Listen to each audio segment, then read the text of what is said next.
Ratusan pendukung Prancis konvoi kemenangan di JMP Kota Ambon usai taklukan Maroko 2-0. Ratusan penggemar timnas Prancis merayakan kemenangan di atas Jembatan Merah Putih atau JMP Kota Ambon usai taklukan Maroko dengan skor 2-0. Kemenangan tim berjuluk Les Bleus itu berkat gol Kylian Mbappe dan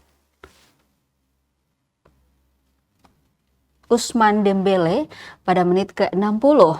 Menyusul gol Ousmane Dembele, kemudian pantauan tribunambon.com, iring-iringan kendaraan memadati ruas jalan menuju Jembatan Merah Putih.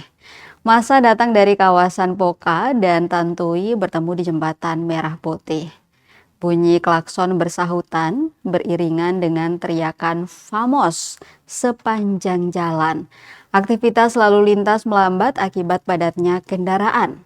Salah seorang supporter Ipal penuh keyakinan bahwa timnas Prancis bakal menjadi pemenang perhelatan sepak bola terbesar itu.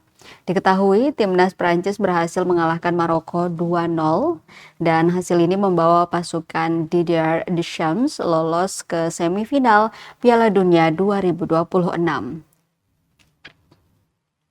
Perempat final Piala Dunia menghadirkan duel Prancis versus Maroko.